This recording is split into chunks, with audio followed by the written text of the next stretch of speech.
नमस्कार, मैं Baljeet Dhaka pinnacle publication से आप सभी का स्वागत करता हूं। और पिनेकल की जो ये किताबें हैं, 8 किताबें, जो 8th एडिशन है, मई 2026 तक जितने भी एग्जाम हुए हैं, जो एडुकेटिव बेस्ड पैटर्न पे एग्जाम हुए हैं और जो पहले एग्जाम हुए थे, वो सारे इसमें इंक्लूड कर दिए गए हैं।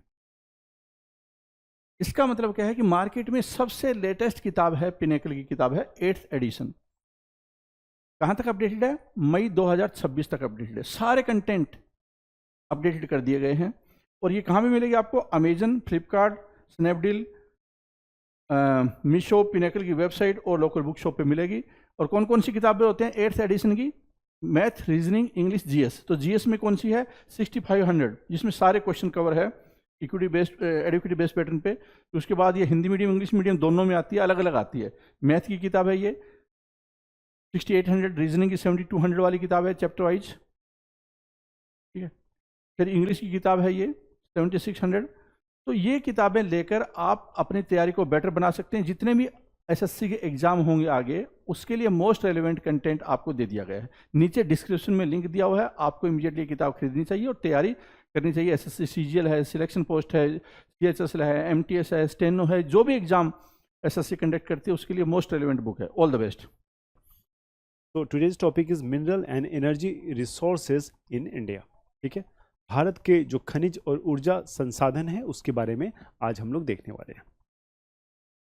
ओके, सो एनर्जी, तो ऑल्टरनेटिव एनर्जी में हम देखेंगे। सो इन सारी चीज़ों को देखेंगे। जैसे एनर्जी का सोर्स की बात करें तो जियोथर्मल एनर्जी है, we have wind energy, we have hydro electric energy, ठीक है, then we have solar energy, nuclear energy. So ये सारे बेसिकली एनर्जी के प्रकार हैं। आप जानते होंगे कि इंडिया में भी जो गवर्नमेंट है वो अलग अलग एनर्जी को बढ़ावा देने में लगी है, खास करके वैसे एनर्जी जिससे जो पॉल्यूशंस हैं वो कम होते हों। ठीक है, जैसे कि जो सोलर एनर्जी है, it is a great source where there is the level of pollution is almost zero. ठीक है, सो इस तरह के जो सोर्सेज हैं उसको गवर्नमेंट काफ़ी उसको प्रोत्साहित करती है और उसको इंकरेज करती है। और बहुत सारे ऐसे जो स्टेक होल्डर हैं उनको इंकरेज किया जाता है कि जो एनर्जी का रिसोर्सेज हो उसमें कम से कम अगर पॉल्यूशन हो तो वो हमारे देश के इन्वायरमेंट के लिए, पूरे एटमॉस्फेयर के लिए काफ़ी अच्छी बात है। ठीक है, so that is why government encourage those kind of energy from where the pollution is very less. So energy sources could be classified as conventional sources of energy and the non-conventional. ठीक है, तो ऊर्जा के स्रोतों की अगर बात करें तो उसको दो भागों में आराम से विभाजित कर सकते हैं। एक तो पारंपरिक है और दूसरा क्या है? दूसरा है आपका गैर पारंपरिक। एक पारंपरिक है और दूसरा जो है गैर पारंपरिक स्रोत है। इसके रूप में इसको वर्गीकृत आराम से कर सकते हैं। So there is a conventional source of energy, conventional source of energy and non-conventional source of energy. So conventional source of energy are also known as non-renewable sources of energy and are available in limited quantities. ठीक है, क्या कह रहा है? ऊर्जा के जो पारंपरिक स्रोत हैं वो बेसिकली गैर नवीकरणीय है, मतलब उसको क्या है, उसको फिर से हम लोग यूज़ नहीं कर सकते हैं। एग्जाम्पल के लिए हम देख सकते हैं जैसे कि कोयला। कोयला जो है एक बार बर्न हो गया तो क्या उस बर्न कोयले से फिर से आप एनर्जी बना सकते हो? आप नहीं बना सकते। इसलिए कोल जो है एक तरह का कन्वेंशनल सोर्स ऑफ एनर्जी है। लेकिन जो सोलर प्लेट्स हैं, आप जानते हो सोलर प्लेट से जो है पावर बाय एनर्जी जो है उससे बनता है और उसमें कोई चीज़ का नुकसान भी नहीं होता है। बैटरीज ऑब्वियसली यूज़ होती है लेकिन बैटरी भी बहुत लॉन्ग टर्म में जो है वो ख़राब होती है। ठीक है, सो स्रोतों के रूप में भी जाना जाता है और ये जो है सीमित मात्रा में उपलब्ध होते हैं। तो एक और प्रॉब्लम है जो ये जो नॉन रिन्यूएबल एनर्जीज होते हैं या खास करके जो कन्वेंशनल एनर्जी है ये जो है लिमिटेड अवेलेबल है। इसकी अवेलेबिलिटी है बहुत प्रचुर मात्रा में नहीं है कि आप यूज़ करते जाएंगे और कोई समस्या नहीं है कि so these are very limited. Okay, तो इसके उदाहरण के तौर पे मैंने आपको कोयला का एग्जांपल दिया, तो कोयला जो है इसका सबसे बढ़िया उदाहरण है। ठीक है, so coal is the best example. okay, coal is the best example. Then we have fossils, fuels, firewood, petroleum, natural gas, nuclear material. So these are the conventional source of energy. ठीक है, पारंपरिक रूप के जो energy है वो आपको यहाँ पे आपने देखा। okay, then we have non conventional source are also known as renewable source of energy. So non conventional जो sources हैं, जो गैर पारंपरिक स्रोत हैं, वो ऊर्जा के नवीनीकरणीय स्रोतों के रूप में भी जाना जाता है। ये वे संसाधन हैं जो प्राकृतिक प्रक्रियाओं द्वारा लगातार नवीनीकृत होते रहते हैं। क्या बोल रहा है कि non conventional sources are also known as renewable sources, ठीक है, renewable sources of energy. These are the resources that are continually renewed by the natural process. So these are the resources that are continually renewed by the natural process. ठीक है, continually renewed by the natural process. Its examples are solar energy, bioenergy, tidal energy, geothermal energy and wind energy. तो ये सारे जो प्रकार हैं आपके गैर पारंपरिक स्रोत हैं, और इसमें अच्छी बात क्या है, गैर पारंपरिक जो सोर्स हैं वो जो है कंटिन्यू से रिन्यू होता रहता है, मतलब उसका इस्तेमाल जो है आप हमेशा करते हैं, और यहाँ पे किसी चीज़ का नुकसान जो है वो नहीं होता है। मैंने आपको एग्जांपल दिया था सोलर एनर्जी का, तो solar energy is the classical and one of the best example, ठीक है, solar energy is one of the best and classical example. Clear? तो फॉसिल फ्यूल्स क्या होते हैं? सो फॉसिल फ्यूल्स हमने बात की, what is fossil fuels? So these are formed by the decomposition. These are formed by the decomposition of buried dead organism under the pressure and heat in the earth's crust. It takes million years of organic matters to chemically alter and form fuels. क्या कह रहा है? जो जीवाश्म ईंधन है उसके बारे में कह रहा है कि पृथ्वी की भूपट्टी में दबाव और गर्मी के तहत दबे हुए मृत जो जीव हैं या अपघटन से बनते हैं, ठीक है।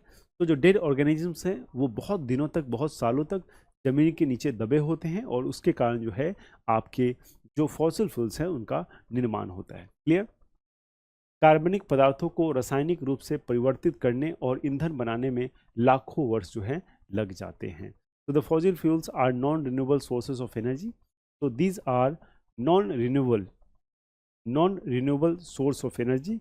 Example of such fuels are coal, petroleum and natural gases.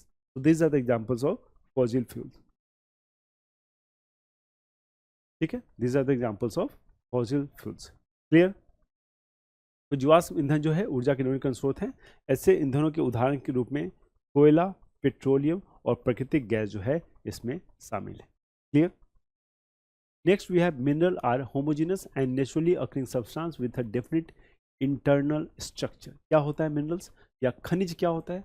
तो खनिज बेसिकली समरूप और प्राकृतिक रूप से पाए जाने वाले पदार्थ होते हैं, ठीक है। सो क्या है ये? समरूप से और प्राकृतिक रूप से पाए जाने वाले ये पदार्थ होते हैं जिनकी एक निश्चित आंतरिक संरचना होती है, ठीक है। So minerals are homogeneous and naturally occurring substance with a definable internal structure. The study of the chemistry, crystal structure and physical properties of the minerals constitute of rocks is called mineralogy. ठीक है, तो चट्टानों के खनिज घटकों, उसके जो रसायन विज्ञान है, क्रिस्टल संरचना और भौतिक गुणों के जो अध्ययन है, उसके अध्ययन को क्या कहते हैं? उसके अध्ययन को कहते हैं हम लोग खनिज विज्ञान, ठीक है। तो ये सारी चीज़ें आपको जाननी जरूरी है, क्योंकि ये जो वर्ड्स हैं ऐसे क्वेश्चंस भी आपसे एग्जाम में पूछ लिए जाते हैं, ठीक है।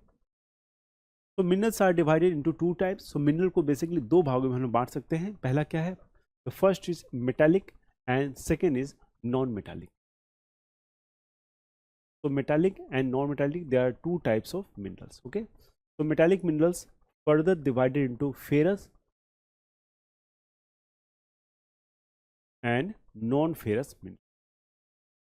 ठीक है, सो मेटालिक, नॉन मेटालिक और मेटालिक को भी फेरस और नॉन फेरस दो भागों में हम बांट सकते हैं. ठीक है, some examples of ferrous minerals. Metallic में जो फेरस हैं उनके एग्जांपल कौन कौन से हैं? जैसे कि आयरन ओर हो गया आपका, मैग्नीज हो गया. ठीक है, तो iron ore, manganese, nickel and chromite, these are the examples of ferrous minerals. ठीक है, और नॉन फेरस मिनरल्स की बात करें तो copper, bauxite, lead, zinc and gold. So these are non ferrous materials. ठीक है, नॉन फेरस मिनरल. खनिजों को दो प्रकार में बांटा गया है, घातित्व और अधातुत्व. मैंने बताया आपको. तो घातित्व खनिजों में लौह और अलौह खनिजों के विभाजित किया जाता है, और लौह वालों में कुछ उदाहरणों में लौह ऐसक, मैग्नीज और निकल, क्रोमियम जो है ये मैंने आपको बताया ये पाया जाता है. ठीक है, तो ये डिफरेंस जो है ये आपको ध्यान रखना है, क्योंकि ये डिफरेंस से क्वेश्चंस बनते हैं. कई बार आपसे क्वेश्चन पूछा जाता है कि निम्न में से कौन सा एक फेरस मटेरियल है, तो आपको इसको आइडेंटिफाई करने में काफ़ी आसानी होगी अगर आपके जो कॉन्सेप्ट्स हैं वो बहुत क्लियर है. ठीक है. So extractions of minerals. The process of extracting metals ores buried deep underground is called mining. So आप जानते हैं कि बहुत जगह जो है खुदाई होती है, बहुत सारे कंपनी है जो खुदाई करती हैं और मिनरल्स निकालते हैं। उस प्रोसेस को क्या कहते हैं? उस प्रोसेस को हम लोग कहते हैं माइनिंग। तो mining is a primary activities. Economics में हमने पढ़ा था कि माइनिंग क्या है, एक तरह का प्राइमरी एक्टिविटीज है। ओके, तो mineral exploration corporation limited 1972 carries out mineral exploration activities and is country's premier exploration क्या है agency. Mineral exploration corporation limited is country's premier exploration agency. It is headquarters in Nagpur Maharashtra. कहाँ है इसका headquarter? इसका headquarter है नागपुर महाराष्ट्र में। Okay, तो हमने देखा कि जो हमारा मिनरल एक्सप्लोरेशन कॉर्पोरेशन लिमिटेड है, इसका जो हेडक्वार्टर है ये आपका नागपुर महाराष्ट्र में है। ठीक है, नेक्स्ट इज क्वेरिंग, यानी कि उत्खनन। उत्खनन, तो क्वेरिंग क्या है? It is also a process by which minerals that lie near the earth's surface are simply dug out. It is used to remove rocks, sand और minerals from the ground. ठीक है, तो क्वेरिंग क्या है? उत्खनन एक बेसिकली ये भी एक तरह की प्रक्रिया है, ठीक है, प्रोसेस है जिसके द्वारा पृथ्वी की सतह के निकट जो स्थित खनिज है उसको सरलता से खोद कर निकाल लिया जाता है। तो जो सतही जो खासकर खनिज है उसको जो है आपको आराम से काफ़ी इजली जो है इसको निकाल लिया जाता है, इसी को उत्खनन कहते हैं। ठीक है, इसका उपयोग ज़मीन से चट्टानों, रेत या खनिजों को हटाने के लिए किया जाता है। तो फर्स्ट लेयर ऑफ जो अर्थ है, जो क्रस्ट है, उसके नीचे से जो भी मिनरल्स है उसको निकालने के प्रोसेस को क्या कहते हैं? क्वेरिंग कहते हैं। ठीक है, next is drilling. So mineral निकालने का अलग अलग प्रक्रिया है, मैंने आपको बताया। तो नेक्स्ट क्या है? Next is drilling. ठीक है, so drilling refers to the process of boring a hole through soil and rock to access geological reservoirs that contain oil and gas. ठीक है, so next is shaft mining. Shaft mining is a technique in which deep bores are cheated to reach minerals deposits that lie at great depth. ठीक है, that lie at great depth. तो drilling से तात्पर्य है तेल और gas वाले भूगर्भिक जलाशय तक पहुंचने के लिए मिट्टी और चट्टान में छेद करने की प्रक्रिया से। ठीक है, तो ड्रिलिंग क्या है? भूवर्गीय जलाशय तक पहुंचने के लिए मिट्टी और चट्टानों में छेद करने की जो प्रक्रिया है उसको हम लोग ड्रिलिंग कहते हैं। शाफ्ट माइनिंग क्या होता है? शाफ्ट माइनिंग एक ऐसी तकनीक है जिसमें बहुत गहराई में मौजूद खनिज भंडारों तक पहुँचने के लिए गहरे छेद बनाए जाते हैं। ठीक है, सो गहरे छेद बना के जब बहुत गहराई तक हम पहुंचने की कोशिश करते हैं, so that is called shaft mining. Open cast mining. Okay, तो next is open cast mining. Open cast mining is a surface mining technique of extracting rocks और the minerals from the earth by their removal from an open pit. ठीक है, तो open cast mining क्या है? Basically एक सतही खनन तकनीक है। Open cast mining is basically एक सतह खनन तकनीक है जिसमें एक वृत्तित गर्त से उन्हें हटाकर पृथ्वी से चट्टान या खनिज निकाले जाते हैं। ठीक है, पृथ्वी से चट्टान या खनिज निकाले जाते हैं। क्लियर? तो ये सारे प्रकार हैं बेसिकली क्या चीज़ के? एक्सट्रैक्शंस ऑफ मिनरल्स के। तो अलग अलग तरीके से जो है मिनरल्स निकाले जाते हैं। क्लियर? समझ में आ रही चीज़ें? तो what are the types of extracting the minerals? Okay, so Australia has the world's largest estimated reservoir of iron ore. So कुछ फैक्ट्स है, कुछ फिगर्स है जिसको डिस्कस करते हैं, काफ़ी महत्वपूर्ण है। तो ऑस्ट्रेलिया जो है आयरन ओर का सबसे बड़ा जो है लार्जेस्ट एस्टिमेटेड रिजर्व्स है। ठीक है, ऑस्ट्रेलिया में लौह अयस्क का दुनिया का सबसे बड़ा अनुमानित भंडार है। इसका लौह अयस्क का अनुमानित सबसे बड़ा जो भंडार है वो कहाँ है? वो ऑस्ट्रेलिया में। ठीक है, तो hematite, magnetite, iron pyrite and siderite are the main ores of iron. Iron oxide is the primary component of naturally occurring mineral magnetite on earth. ठीक, क्या कह रहा है? हेमेटाइट, मैग्नाइट, आयरन पैराइट और सिडरट्राइट जो है आयरन के प्रमुख अयस्क हैं। आयरन ऑक्साइड पृथ्वी पर प्राकृतिक रूप से पाए जाने वाले खनिज मैग्नाइट का प्राथमिक घटक है। क्या है? ये प्राइमरी जो है इसका कंपोनेंट है। क्लियर? तो 95% of the total reserves of iron ore is located in the state of Orissa. अगर इंडिया की बात करें और आयरन ओर की बात करें तो 95% के करीब जो है आपको जो आयरन ओर का रिजर्व है वो कहाँ है, वो उड़ीसा में है, और Orissa is the largest producer. उसके बाद क्या है, झारखंड में भी है, छत्तीसगढ़ में है, कर्नाटका में है, गोवा में है, तेलंगाना, आंध्र प्रदेश एंड तमिलनाडु। ठीक है, Mayurbhanj and Keonjhar are the important iron ore mines in Orissa. Orissa के दो इम्पोर्टेंट माइंस के एरिया हैं वो कौन कौन से हैं, वो आपके हैं मयूरभंज और केदुझार। ये उड़ीसा के महत्वपूर्ण लौह अयस्क की खदानें। क्लियर? तो these are the fact and figure of iron ore. So India में बात करेंगे तो सबसे बड़ा जो रिजर्व है वो उड़ीसा है हमारा, और वर्ल्ड में बात करेंगे तो सबसे बड़ा जो रिजर्व है वो ऑस्ट्रेलिया के पास है। ठीक है, तो लेट्स डिस्कस हेमेटाइट। तो as far as hematite is concern, Odisha has the largest reserves of hematite ore in India. 80% of hematite reserves are found in Odisha, Jharkhand, Chhattisgarh and Andhra Pradesh. In the western section, Karnataka, Maharashtra and Goa also have the kind of ore. ठीक है, तो क्या कह रहा है haematite के बारे में? हेमेटाइट, तो उड़ीसा में भारत का हेमेटाइट जो अयस्क है उसका सबसे अधिक भंडार है। तो उड़ीसा आपको याद रखना है, हेमेटाइट जो है 80% जो है आपको उड़ीसा, झारखंड, छत्तीसगढ़ और आंध्र प्रदेश में पाए जाते हैं। तो पूरे भारत का 80% जो हेमेटाइट है वो आपको इन चारों राज्यों में पाए जाएंगे। ठीक है, पश्चिमी भाग में कर्नाटका, महाराष्ट्र और गोवा में भी जो है इस प्रकार के अयस्क मिलते हैं। ठीक है, नेक्स्ट इज मैग्नेटाइट। तो magnetite, Karnataka has the highest reserve of magnetite ore in India. So magnetite की अगर बात करें तो ये जो ओर है ये सबसे ज़्यादा कहाँ मिलेगा, आपको कर्नाटका में। हेमेटाइट सबसे ज़्यादा कहाँ है, उड़ीसा में, और मैग्नेटाइट सबसे ज़्यादा है कर्नाटका में। Karnataka has the highest reserve of magnetite ore in India. Kudremukh iron ore mines is located in the Panambur, Karnataka.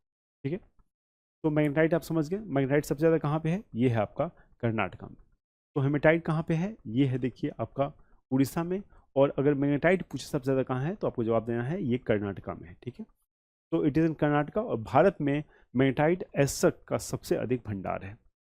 Kudremukh लौह अयस्क खदान कर्नाटका के जो है पानमबूर में स्थित है। ठीक है, तो ये आपको जो फैक्ट्स है ये याद रखना है। ठीक है, सो कर्नाटका के इस एरिया में आपको कुदेरमुख आयरन और माइंस जो है वो स्थित है। Clear?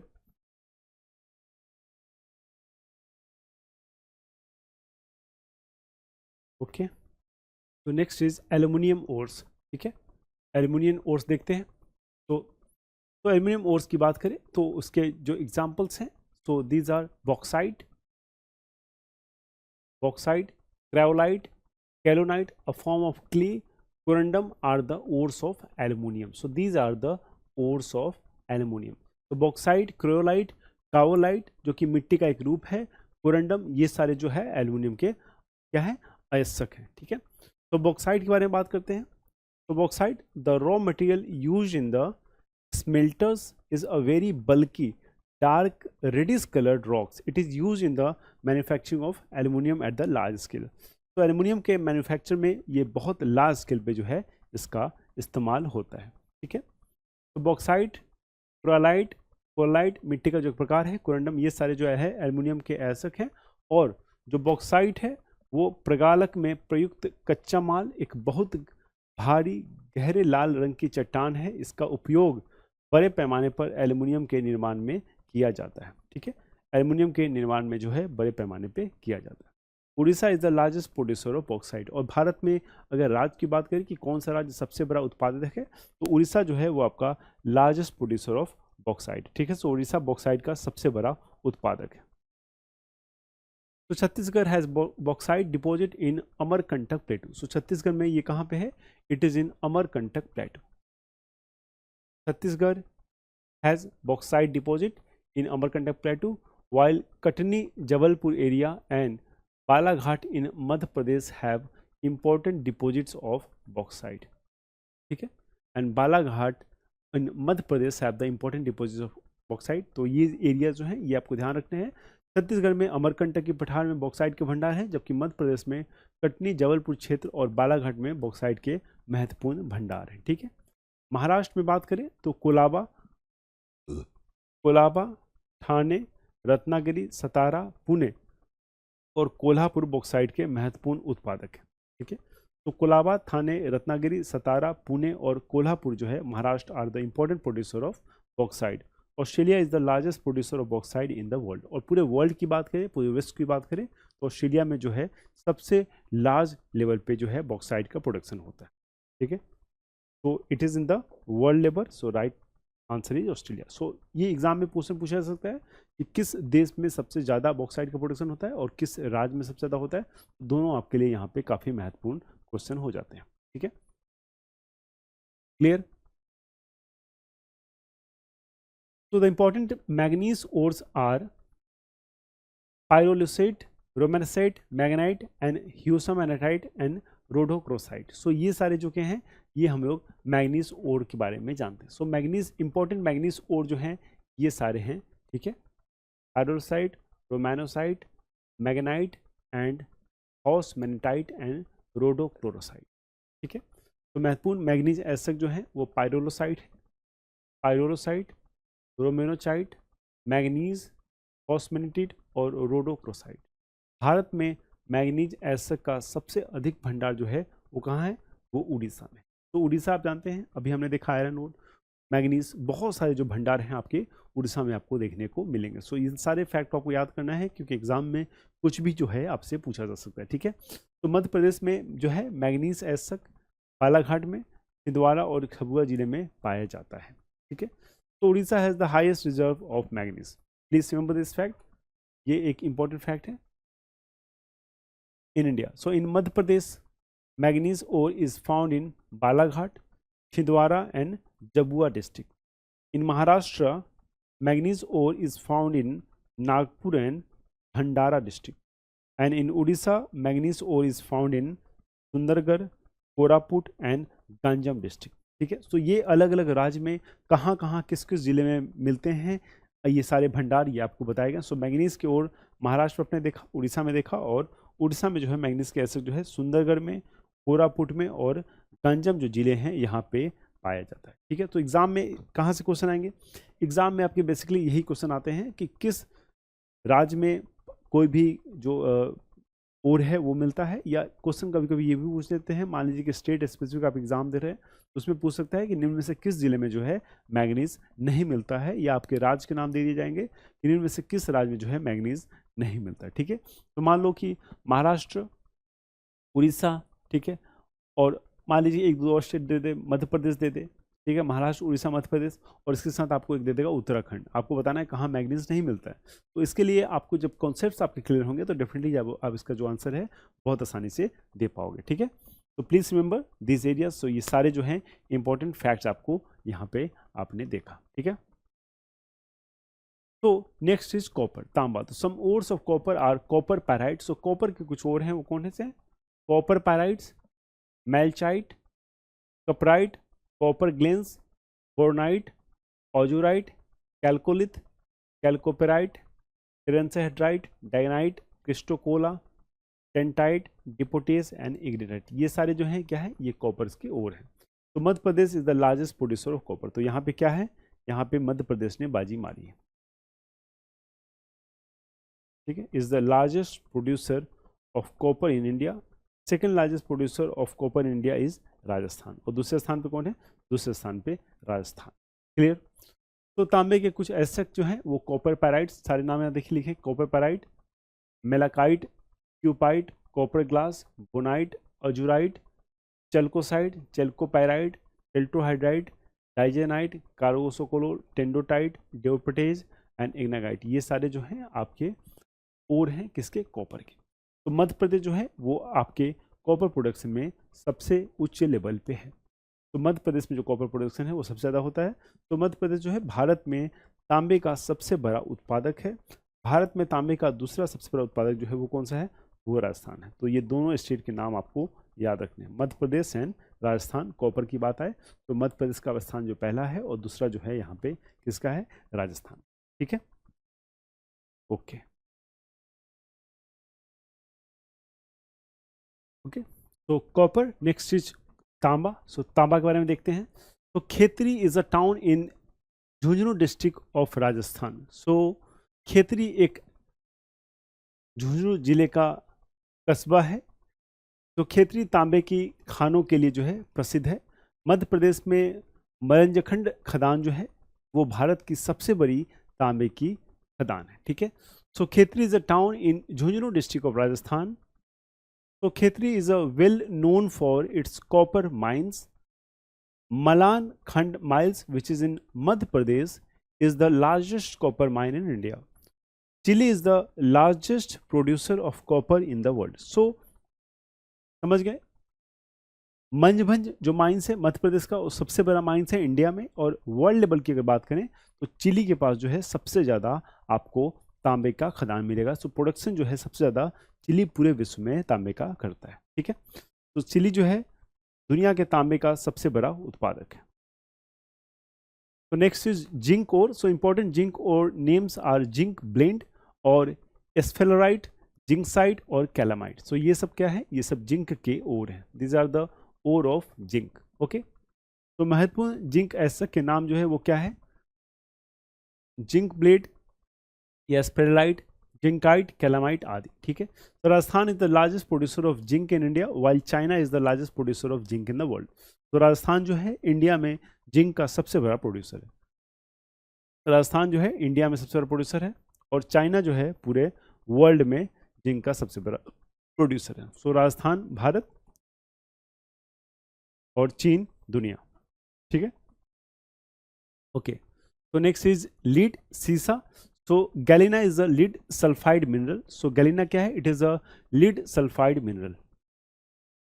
It is the world's primary ore of lead. ठीक है, सो गैलिना क्या है, एक लेड सल्फाइड खनिज है। गैलिना एक जो है लेड सल्फाइड खनिज है, यह दुनिया का प्रमुख सीसा अयस्क है।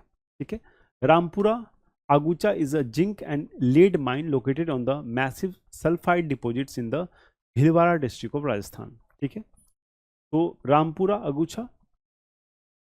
अगुछा is the zinc and lead mines located on the massive sulfide deposits in the Bhilwara district of Rajasthan. क्या कह रहा है, तो रामपुरा अगुछा एक जस्ता और सीसा खदान है जो राजस्थान के भीलवाड़ा जिले में स्थित है। तो इसके बारे में एग्जाम में ऑब्वियसली पूछा जाता है, इसलिए आपको मैं यहाँ पढ़ा रहा हूँ। ये रामपुरा अगुछा जो है इसको याद रखिएगा, ये राजस्थान के भीलवाड़ा जिले में स्थित है। ठीक है, Rajasthan is the largest producer of lead in India. तो भारत में अगर किसी राज्य के बारे में हम पूछें तो सबसे ज़्यादा जो प्रोड्यूस करने वाला लेड राज्य है वो कौन सा है, वो है आपका राजस्थान। कौन है, वो है Rajasthan. China is the largest producer of lead in the world. और चाइना जो है पूरे वर्ल्ड में, पूरी दुनिया का सबसे बड़ा प्रोड्यूसर है। तो यहाँ पे देखिए बहुत अच्छे ढंग से यहाँ पे हम सर्किल करते हैं। तो राजस्थान, भारत एक साथ है और चीन जो है वो दुनिया का सबसे बड़ा प्रोड्यूसर है। क्लियर है, ओके। तो नेक्स्ट इज यूरेनियम। ठीक है, नेक्स्ट इज यूरेनियम। तो जादूगोड़ा खदान, जादूगोड़ा खदान झारखंड के पूर्वी सिंहभूम जिले में एक यूरेनियम खदान है। इनमें 1967 में परिचालन शुरू किया और भारत की पहली यूरेनियम खदान थी। इस खदान में जो भंडार है 1951 में खोजे गए थे। ठीक है, तो जादूगोड़ा माइंस, ये इंपॉर्टेंट है, please remember this fact. Jaduguda mines जो है ये यूरेनियम माइंस है। कहाँ पे, east Singhbhum district on Jharkhand. कहाँ पे, ईस्ट सिंहभूम जो डिस्ट्रिक्ट है झारखंड में, वहाँ पे जो है इसका खदान है। ठीक है, it commenced operation in 1967 and was first uranium mine in India. So Bharat का पहला यूरेनियम जो माइन है वो कहाँ पे था, वो आपका था जादूगोड़ा माइंस ऑफ झारखंड। ठीक है, so deposits at this mine were discover in 1951। So 1951 में जो है सबसे पहली बार इसका जो डिपोजिट था, क्योंकि यहाँ सिंहभूम डिस्ट्रिक्ट में इस जगह पे यूरेनियम के खदान है, इसको डिस्कवर किया गया, इसको खोजा गया। सो कब खोजा गया, 1951 में। ठीक है, तुमलापल्ले में भारत में सबसे बड़ा यूरेनियम भंडार है और यह जो है कहाँ है, ये आंध्र प्रदेश में स्थित है। तो ये भी एक इंपॉर्टेंट फैक्ट आपको मिल गया कि Tummalapalle has the largest uranium reserve. So it has the largest uranium reserve in India and is situated in Andhra Pradesh. It's situated in Andhra Pradesh. Kazakhstan is the largest uranium producing country in the world. पूरे विश्व का सबसे बड़ा जो uranium producing country है वो कौन सा है, वो है कजाकिस्तान। ये सारे फैक्ट काफ़ी इंपॉर्टेंट है, तो बहुत ध्यान से इन सारे फैक्ट को आपको देखना है, पढ़ना है, ठीक है। कजाकिस्तान क्या है? ये दुनिया का सबसे बड़ा यूरेनियम उत्पादक देश है। कौन सा? कजाकिस्तान। क्लियर? ओके। तो नेक्स्ट इज मोन्जाइट, ठीक है। तो monazite it is an important ore for thorium, ठीक है।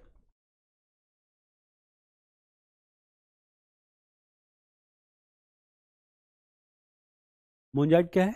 It is an important ore of thorium. आपको पता है थोरियम एक ऐसा, कह सकते हैं एक ऐसे फ्यूल की तरह काम कर सकता है जो यूरेनियम को रिप्लेस करता है, और थोरियम का जो है बहुत बड़ा भंडार जो है इंडिया में पाया गया है। तो हमारे पास थोरियम जो है बहुत ज़्यादा मात्रा में है, लेकिन यही है कि इसके प्रोसेस में इसको किस तरह से यूज़ करना है, इसमें जो टेक्नोलॉजी लगेगी, इसमें जो रिसोर्सेज लगेगा, वो हमें देखना है। लेकिन जो भंडार की बात है, थोरियम का बहुत अच्छा भंडार इंडिया में है। तो ore of thorium, lanthanum and cerium, it is found in India, Madagascar, South Africa with a large deposits of monzite sand, ठीक है। Kerala has one of the richest monazite deposits in India, ठीक है। तो मोन्जाइट क्या है? मोन्जाइट क्या है? यह थोरियम, लेंटेनियम एंड सेरियम के लिए एक महत्वपूर्ण ऐसक है। यह भारत, मेडागास्कर, दक्षिण अफ्रीका में मोनाजाइट रेत के एक बड़े भंडार के साथ पाया जाता है। केरल जो है भारत के सबसे समृद्ध मोन्जाइट भंडारों में से एक है। इसको आप याद रखेंगे, केरल का नाम बहुत इंपॉर्टेंट है और ये आपसे पूछा जा सकता है एग्जाम में। इनफैक्ट आपके एग्जाम में मैं लास्ट ईयर के पेपर्स देख रहा था, तो वहाँ पे मैंने ये क्वेश्चन एक देखा भी था, केरल में जो मोन्जाइट का भंडार है उससे एक प्रश्न पूछा गया था, ठीक है। ओके। तो graphite is a type of mineral found in metamorphic and igneous rocks. तो ग्रेफाइट जो है ये आपको कहाँ मिलेगा? ये आपको मेटामॉर्फिक और इग्नियस रॉक्स दोनों जगह मिलेगा। मेटामॉर्फिक एंड इग्नियस रॉक्स जो है दोनों जगह आपको ग्रेफाइट मिलेगा। तो graphite is a type of mineral that is found in metamorphic and igneous rocks. Okay. So the state with highest graphite deposits is Arunachal Pradesh. तो सबसे ज़्यादा ग्रेफाइट डिपॉजिट्स है आपके किसी स्टेट में आपसे पूछा जाए तो इंडिया में कौन सा स्टेट है? That state is Arunachal Pradesh. The GSI revealed that Geological Survey of India revealed that the 35% of country's graphite deposits are in Arunachal Pradesh. तो Geological Survey of India के अनुसार जो 35% जो आपका ग्रेफाइट का डिपॉजिट है वो किस राज्य में है? That is in Arunachal Pradesh. So please make sure you remember this fact. This is an important fact.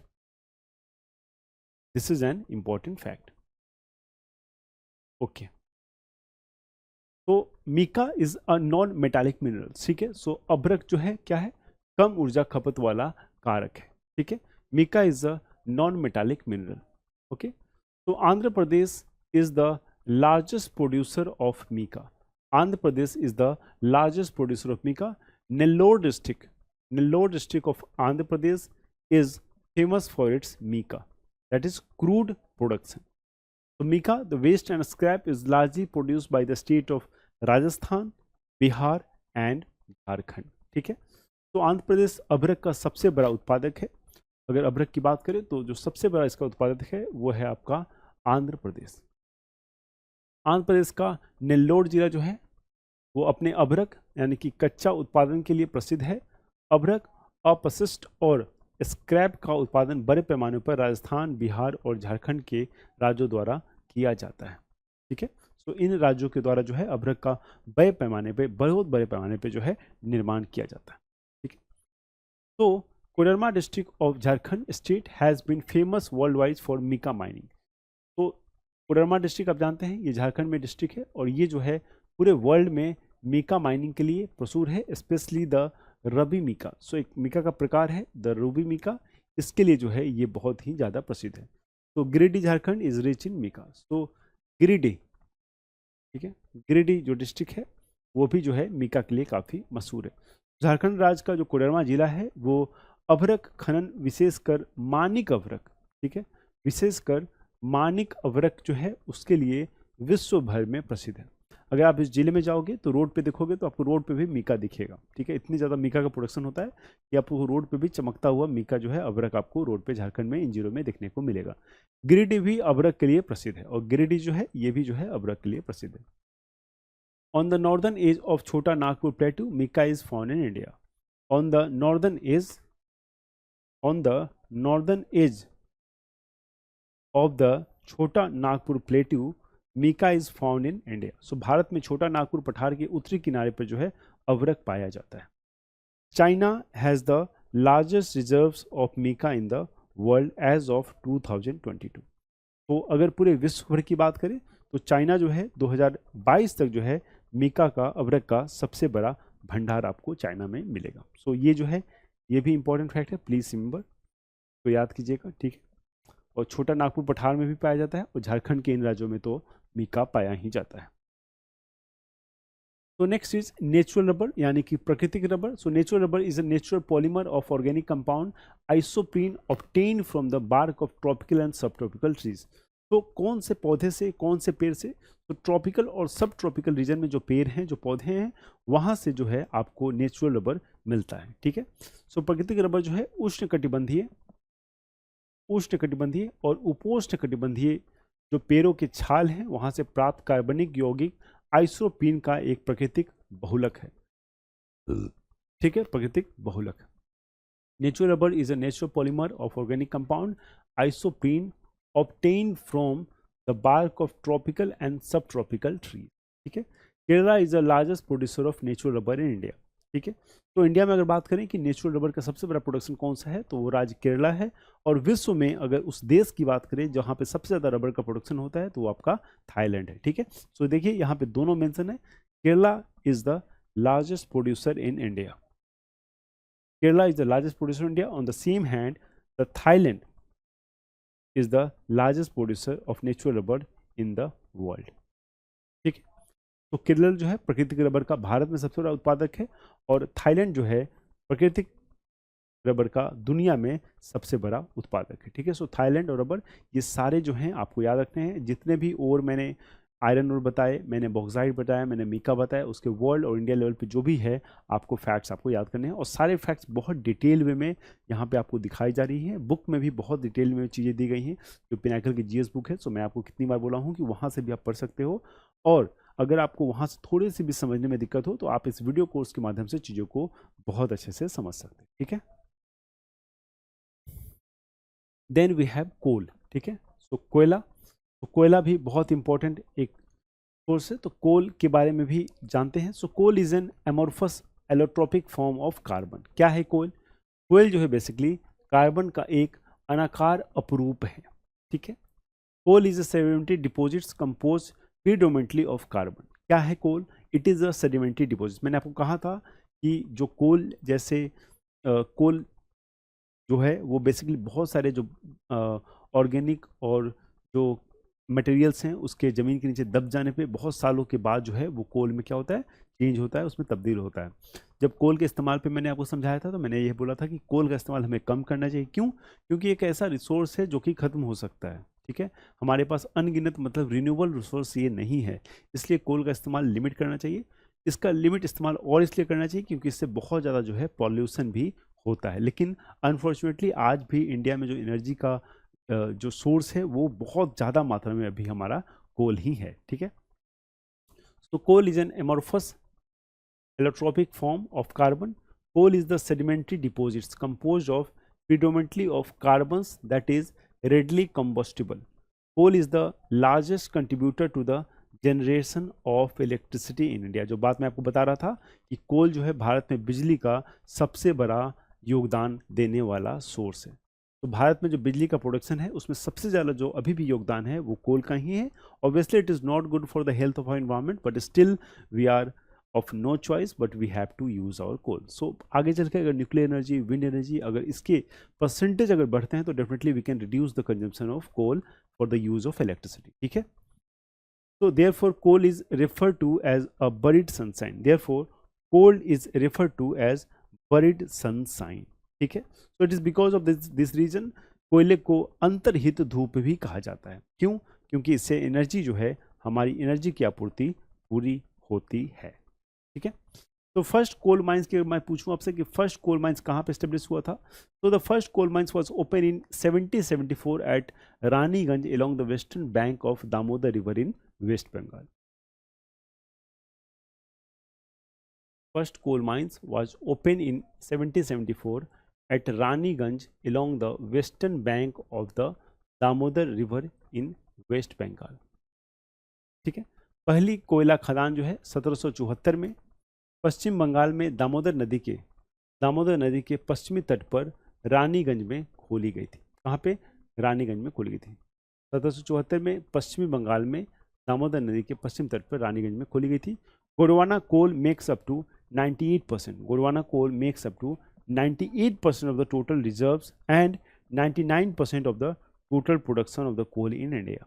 ठीक है, तो गोंडवाना लैंड से, गोंडवाना के एरिया से जो कोल निकलता है वो अगर बात करें तो कुल भंडार का 98% है, और कुल जो उत्पादन की बात करें तो उसका 99% हिस्सा जो है यहीं से आता है। तो ऑलमोस्ट आप बात करेंगे तो गोंडवाना लैंड से ही ना सारे कोल जो हमारे हैं उसका प्रोडक्शन होता है।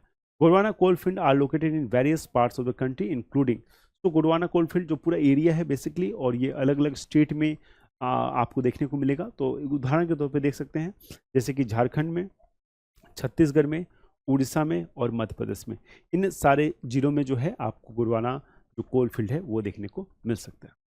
तो गोंडवाना जो है कोयला क्षेत्र झारखंड, छत्तीसगढ़, उड़ीसा और मध्य प्रदेश सहित देशों में विभिन्न हिस्सों में स्थित है।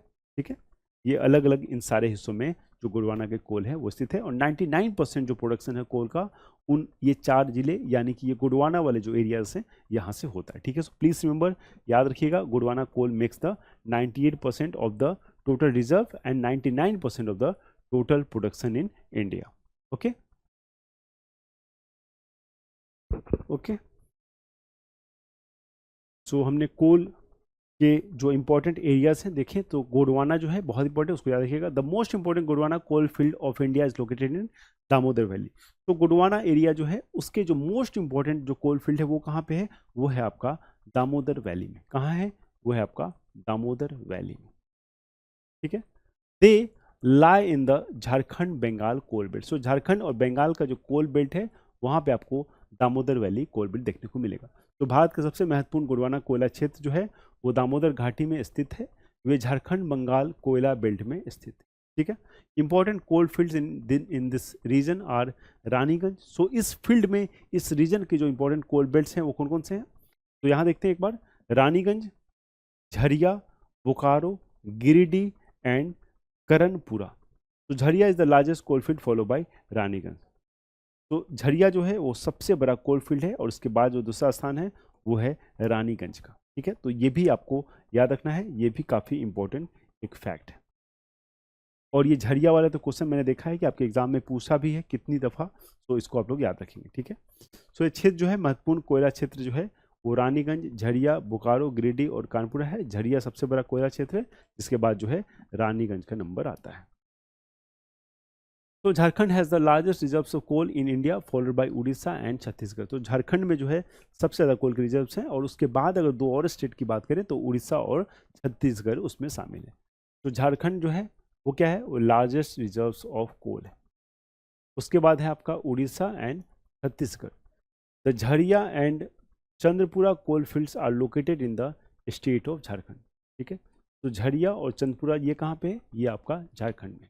भारत में कोयले का सबसे बड़ा जो भंडार है कहाँ है? झारखंड में। याद रहेगा, कोई कन्फ्यूजन, कोई दिक्कत यहाँ नहीं होनी चाहिए। तो झारखंड जो है वो सबसे बड़ा आपका भंडार है। जिसके बाद उड़ीसा और छत्तीसगढ़ का स्थान आता है। झरिया और चंद्रपुरा जो है कोयले के छत करके झारखंड राज्य के सबसे बड़े भंडार हैं। कौन कौन से? आपके झरिया एंड चंद्रपुरा कोयला क्षेत्र झारखंड राज्य में। सबसे महत्वपूर्ण कोयला खनन केंद्र जो है मध्य प्रदेश में सिंगरौली है। ठीक है, सिंगरौली है। ठीक है, the most important coal mining centres are Singrauli in Madhya Pradesh. ठीक है, Singrauli in Madhya Pradesh which is part of Singrauli coal field lies in Uttar Pradesh. Korba in Chhattisgarh, Talcher that is the coal city and Rampur in Orissa. So ये ध्यान रखना है आपको, तालचर को कोल सिटी भी कहा जाता है। ठीक है, तालचर को कोल सिटी भी कहा जाता है। Chandawardha, Kamptee and Bander in Maharashtra and Singareni in Telangana and Pandur in Andhra Pradesh. ठीक है, तो सबसे महत्वपूर्ण कोयला खनन केंद्र जो मध्य प्रदेश में है वो सिंगरौली है। उत्तर प्रदेश के जो सिंगरौली कोयला क्षेत्र का एक हिस्सा है। छत्तीसगढ़ में कोरबा, उड़ीसा में तालचर, तालचर को कोयला के शहर के नाम से भी हम जानते हैं, ये भी आपको याद रखना है। और रामपुर महाराष्ट्र और चंदावर्धा, कैंपटी और बांदर और तेलंगाना में सिंगरेनी है, और आंध्र प्रदेश में पांडुर। ये सारे बहुत इंपॉर्टेंट है, लेकिन एग्जाम में देखिए सारे से क्वेश्चन नहीं पूछता है, जनरली जो सबसे महत्वपूर्ण है, सबसे इंपॉर्टेंट है, उसी से जो है क्वेश्चन पूछा जाता है। ठीक है, तो इसका आप बिल्कुल ध्यान रखेंगे। ओके, तो tertiary coal occurs in Assam, तृतीयक कोयले जो है असम, अरुणाचल प्रदेश, मेघालय और नागालैंड में पाए जाते हैं। तो tertiary coal occurs in Assam, Arunachal, Meghalaya, Nagaland. It is extracted from Darangiri, Cherrapunji, Mawlong and Langrin. ठीक है, ये कहाँ पे है? ये सारे मेघालय में है। Makum, Jaipur and Nazira in upper Assam, Namchik या Namchuk in Arunachal Pradesh and Kalakot in Jammu and Kashmir. तो ये सारे क्या है, यहाँ पे आपको टर्सरी कोल मतलब तृतीयक कोयले जो है इन सारे एरियाज में आपको देखने को मिलते हैं। तो टाइप्स ऑफ कोल, कोल के कुछ प्रकार है वो देख लेते हैं। सो आप देख सकते हैं जितना प्रेशर और जितना हीट जिस कोयले पे मिलता है वो कोयला का प्रकार जो है उतना अच्छा होता है। जैसे कि सबसे ज़्यादा जिससे फ्लेम और आपको एनर्जी मिलेगी वो जो कोयला है वो कोयला होगा जो सबसे ज़्यादा दिनों तक दबा होगा। ठीक है, सो एग्जांपल के लिए आप देख सकते हैं ये प्रेशर किस पे सबसे ज़्यादा है, तो एंथ्रासाइट पे आप देख रहे हैं सबसे ज़्यादा प्रेशर है। ठीक है, सबसे ज़्यादा समय तक जो है ये कोयला दबा रहता है। उसके बाद जो है बिटुनिमस है, देन वी हैव सब बिटुनिमस। तो आप देख सकते हैं ये दबे होने के कारण इसकी जो क्वालिटी है काफ़ी अच्छी है। फिर इसकी क्वालिटी लिग्नाइट की क्वालिटी उतनी अच्छी नहीं होती है। ठीक है, और पीट तो कोयला का सबसे निम्न रूप है। ठीक है, सबसे निम्न रूप जो है वो पीट होता है। ओके, सो टाइम स्केल पे भी आप देखेंगे जैसे कि टाइम के जो यहाँ पे वाई एक्सिस पे आपको बताया गया है, यहाँ पे आप देखिए कि ये जो टाइम स्केल है सबसे पहले ये होता है। इसके बाद फिर ये जब चेंज प्रेशर बहुत दिन तक हो जाएगा तो फिर ये लिग्नाइट पे चेंज हो जाएगा। लिग्नाइट पे फिर कंटिन्यूस प्रेशर बना हुआ है तो ये सब बिटुनिमस में चेंज होता है। उसके बाद जो है ये आपका बिटुनिमस में चेंज होगा, फिर जाके सबसे अच्छी क्वालिटी का जो कोयला होता है वो एंथ्रासाइट होता है और इसमें ये चेंज हो जाता है। ठीक है, तो peat is the first stage of transformation. मैंने आपको पहले ही बताया कि पीट जो है सबसे निम्न स्तर का कोयला है। तो peat is the first stage of transformation in the process of coal. Okay, in the process of coal peat has low carbon content. तो इसमें कार्बन कंटेंट जो है क्या है, बहुत लो होता है। That is around 30 to 45%। कितना कम कार्बन कंटेंट है? Only 30 to 45%। ठीक है, 30 to 45% and has high moisture. Peat is a soft dark brown coal that is formed from dead and decaying organic matter. It has a low heating capacity. तो इसकी heating capacity भी कम होगी क्योंकि carbon content कम है। और आप देख रहे हैं अगर पीट को देखेंगे तो इस तरह का कोयला है और आप देख रहे हैं इसकी क्वालिटी कितनी खराब है। ठीक है, तो सबसे निम्न दर्जे का जो कोयला होता है वो आपका पीट कहलाता है क्योंकि इसमें जो कार्बन की मात्रा है वो कितनी है, वो बहुत कम है, 30 से 45%। और चूँकि कार्बन की मात्रा कम है तो ये जो है काफ़ी ज्वलनशील जो है ये नहीं होता है और इससे जो फ्यूल है आपको ये फ्यूल की एक अच्छा सोर्स जो है वो नहीं बन पाता। ठीक है, तो next is lignite. So lignite is a brown coal. इसको क्या कहते हैं? इसको ब्राउन कोल कहते हैं। ठीक है, तो lignite is called brown coal of lowest grade due to its relatively low heat content.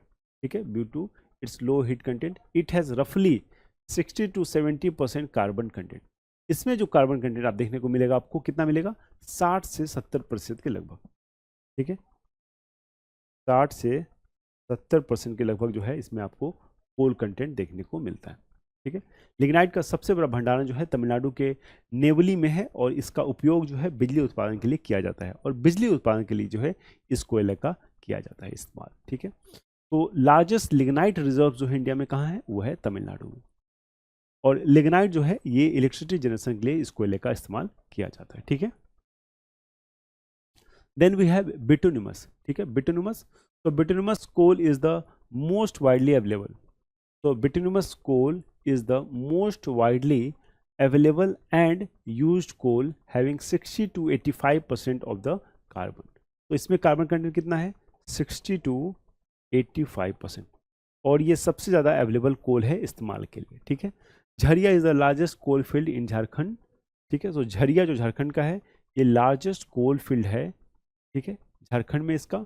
Where bituminous types of coal are found mostly, Jharia में आपको जो है विटोनमस टाइप के जो कोल हैं वो बहुत मात्रा में मिलते हैं, ठीक है। तो बिटुमिनस टाइप के जो कोल हैं वो बहुत मात्रा में मिलते हैं। इसका जो कार्बन परसेंट मैंने बताया आपके 60 से 85% के जो कार्बन है वो वहाँ पे आपको मिलते हैं, ठीक है। 60 से 85% के आसपास जो कार्बन है इसका कंटेंट होता है। तो इस हिसाब से आप सोच सकते हैं कि इसकी जो कैपेसिटी है फ्यूल की वो बाकी कॉम्पेयर टू दूसरे से ज़्यादा होगी, ठीक है। तो नेक्स्ट इज एंथ्रासाइट, ठीक है। तो anthracite coal is hard coal with a high percentage of carbon, और इसमें जो परसेंटेज है कार्बन का वो बहुत ज़्यादा होता है। Anthracite has a high percentage of carbon and low moisture, चूँकि इसमें मॉइस्चर बिल्कुल बहुत कम होता है तो बहुत तेज़ी से ये जलता है। It contains approximately 86 to 98% of carbon. Anthracite is the highest quality hard coal, सबसे हाई और उच्च दर्जे का कोल जो है वो एंथ्रासाइट्स होता है। तो ये सवाल आपके एग्जाम में पूछा जाएगा कि सबसे अच्छे क्वालिटी का जो कोल है वो क्या होता है, क्या आंसर होगा आपका, आपका आंसर होगा एंथ्रासाइट, ठीक है। तो ये देखिए ये एंथ्रासाइट है, बहुत कठोर बहुत पुराना कोयला होता है, बहुत दिनों से दाब के प्रेशर के बाद जो है ये कोयला बनता है और ये सबसे हाई क्वालिटी का कोल है। Russia, China, Poland, Ukraine, so Russia, China, Poland and Ukraine have the largest estimated recoverable reserves of anthracite. क्या कह रहा है, तो रूस, चीन, पोलैंड और यूक्रेन के पास जो है एंथ्रासाइट का सबसे बड़ा अनुमानित प्राप्य भंडार है। प्राप्य भंडार मतलब जिसका इस्तेमाल किया जा सकता है, ठीक है। बहुत बार इतने नीचे कोयला होते हैं उसको ड्रिल करना पॉसिबल नहीं होता है, लेकिन इन सारे जो देश हैं जहाँ पे एंथ्रासाइट का ऐसा भंडार मिला है जिसको इस्तेमाल किया जा सकता है, ठीक है।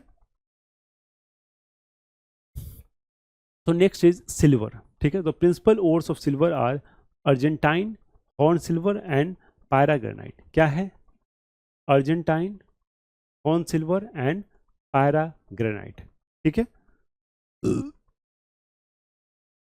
Okay, so Rajasthan is the largest producer of silver. तो सिल्वर की, चांदी की प्रोडक्शन की बात करें, इसके प्रोड्यूसर की बात करें तो सबसे बड़ा जो भारत में जो प्रोड्यूसर है वो कौन सा राज्य है, वो है आपका राजस्थान। अदर स्टेट्स जो बाकी स्टेट्स हैं वो है कर्नाटका, उड़ीसा, झारखंड और आंध्र प्रदेश। ये सारे पांचों राज्य बहुत इंपॉर्टेंट है, आपके एग्जाम में क्वेश्चन पूछा जाएगा और एक आंध्र प्रदेश की जगह आपको जो है यहाँ पे केरला लिख देगा। और आपको क्या क्वेश्चन पूछा जाएगा कि आपको आइडेंटिफाई करना है कि किस राज्य में जो है सिल्वर का प्रोडक्शन नहीं होता है।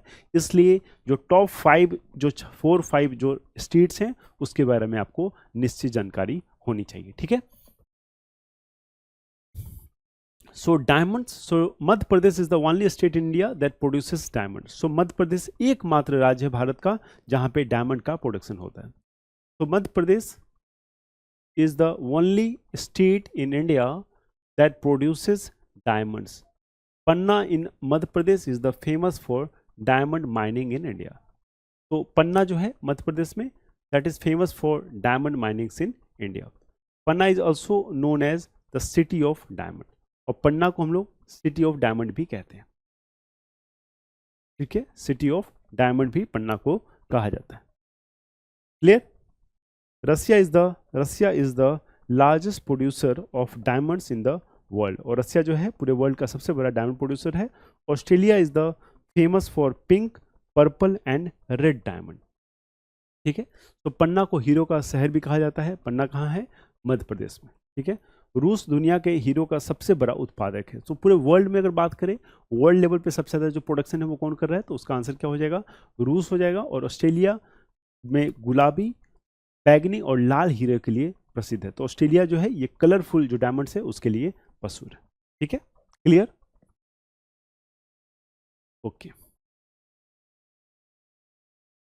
तो next is gold. So Karnataka is the largest producer of gold in India. So India में गोल्ड का सबसे बड़ा प्रोड्यूसर कौन है, वो है कर्नाटका।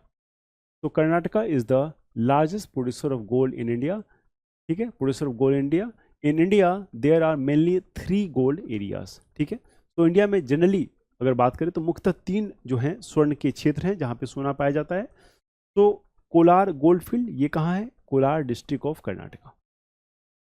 फिर हुट गोल्ड फील्ड ये कहाँ है, ये है आपका रायचूर डिस्ट्रिक्ट में जो कि कर्नाटका में है। और नेक्स्ट है रामगिरी रामगिरी गोल्डफील्ड ये आंध्र प्रदेश में, ठीक है। तो ये सारे जो गोल्डफील्ड हैं आपको इसको याद रखने हैं, ये सारे गोल्डफील्ड आपको याद रखने, सो दैट नेक्स्ट टाइम अगर एग्जाम में आपके क्वेश्चन आते हैं तो आप डेफिनेटली इसको सही करेंगे, ठीक है।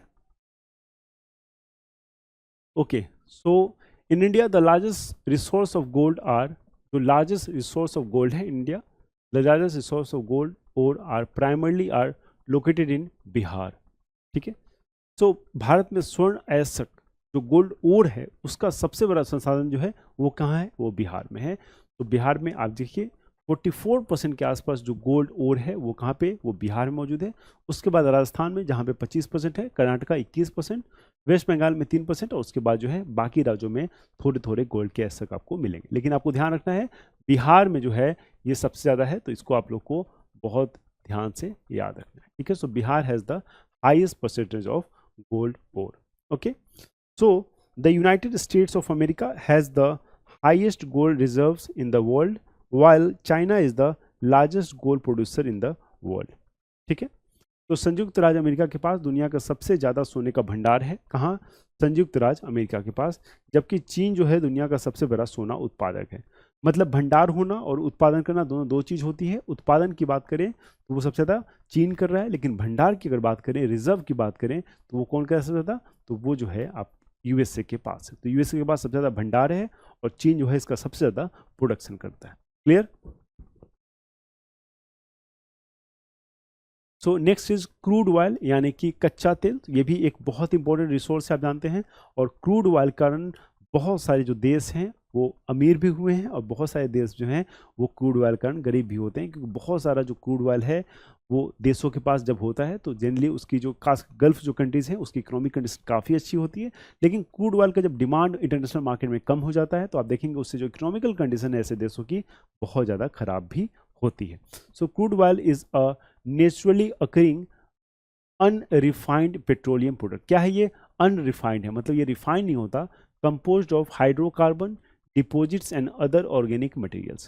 Products made from crude oil are gasoline, jet fuels, diesels and asphalt. So ये चार जो चीज़ें हैं आपको क्रूड ऑयल से बनाया जाता है। तो क्रूड ऑयल बेसिकली क्या है, ये अनरिफाइंड प्रोडक्ट है और इससे जो है प्रोडक्ट्स तैयार होते हैं। सो जो भी पेट्रोलियम प्रोडक्ट्स हैं वो बेसिकली उसका जो बेस मटेरियल है वो क्रूड ऑयल ही है। सो इंडिया भी क्या करता है, इंडिया क्रूड ऑयल इंपोर्ट करता है और उसके उसको रिफाइन करके एज ए रिफाइंड प्रोडक्ट्स जो है एक्सपोर्ट करता है।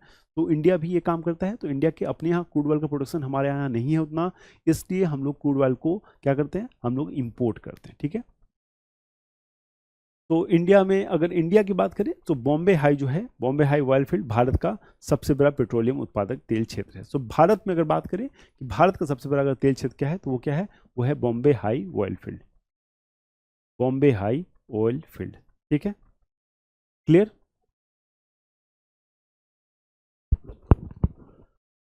तो कच्चे तेल से बने जो उत्पाद होते हैं उनको गैसोलीन, जेट ईंधन, डीजल, डामर आदि कहते हैं, ठीक है।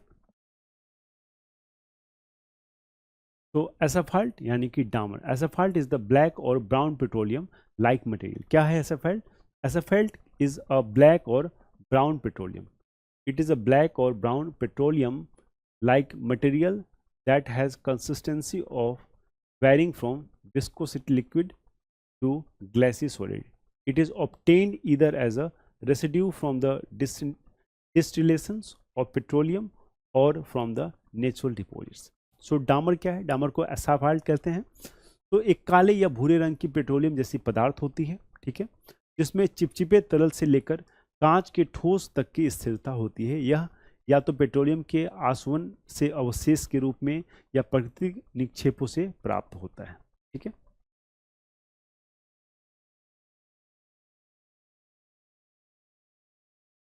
डामर में नाइट्रोजन, सल्फर और ऑक्सीजन के मामूली अनुपात के साथ हाइड्रोजन और कार्बन के भी यौगिक होते हैं, ठीक है। सो asphalt consists of compounds of hydrogen and carbon with minor proportion of nitrogen, sulfur and oxygen, ठीक है। तो asphalt आप समझ गए, बेसिकली ये black or brown petroleum like एक तरह का क्या होता है, मटेरियल होता है। तो oil refineries, so 4 oil refineries of Assam are Digboi. So Assam की जो 4 प्रमुख ऑयल रिफाइनरीज है उसको देखते हैं थोड़ा सा। पहला है दिग्बय, आप जानते ही होंगे। दूसरा है नूनमती रिफाइनरी, ये गुवाहाटी में है। फिर है धालीगांव, यहाँ पे बोंगेगांव में है। और जो है एक है नुमालीगढ़, ठीक है, ये आपका गोलाघाट डिस्ट्रिक्ट में। ये चारों बहुत इंपॉर्टेंट है और आपको एग्जाम के लिए ये चारों को आपको ध्यान रख के याद करना चाहिए, ठीक है। In India petroleum was first discovered in Assam. So Bharat में अगर पेट्रोलियम के डिस्कवरी की बात हो तो पहली बार इसको कहाँ खोजा गया? पहले असम में इसको खोजा गया। एशिया में पहली तेल रिफाइनरी जो है 1901 में दिग्बोई असम में स्थापित की गई। तो पूरे एशिया में जो है पहली बार दिग्बोई असम में ही जो है ये पहली ऑयल रिफाइनरी सेट की गई। कब सेट की गई? 1901 में। ये इंपॉर्टेंट क्वेश्चन है। तो ये प्लेस और ये ईयर दोनों आपके लिए इंपॉर्टेंट है, तो दोनों को बहुत ध्यान से आपको याद करना है। तो first oil refinery in Asia was set up in Digboi Assam. Clear? तो Naharkatia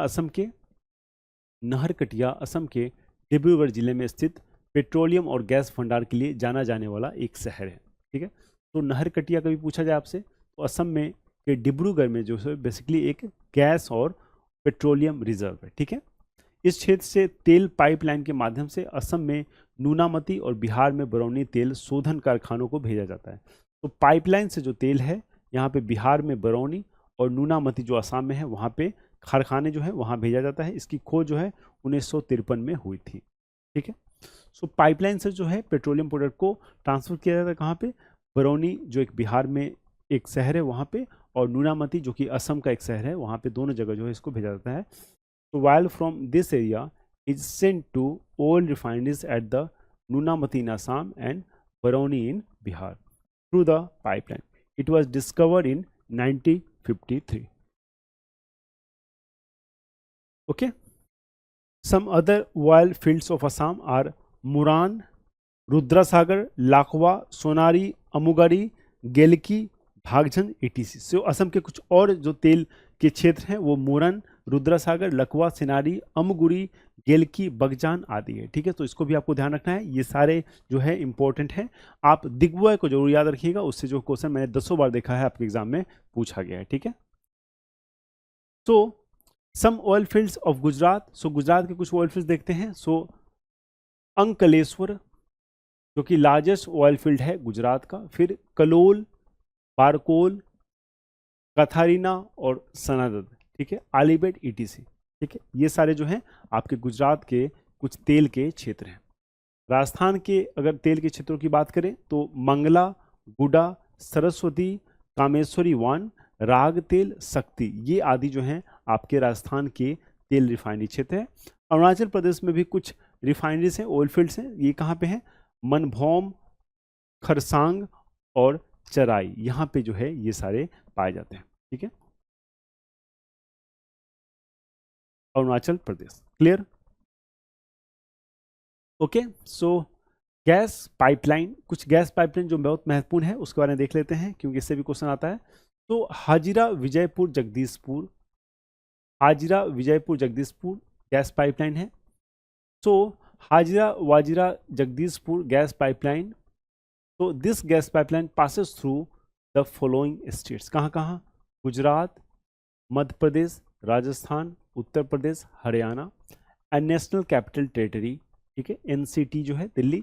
it was started in 1986, ठीक है, after the incorporation of GAIL limited.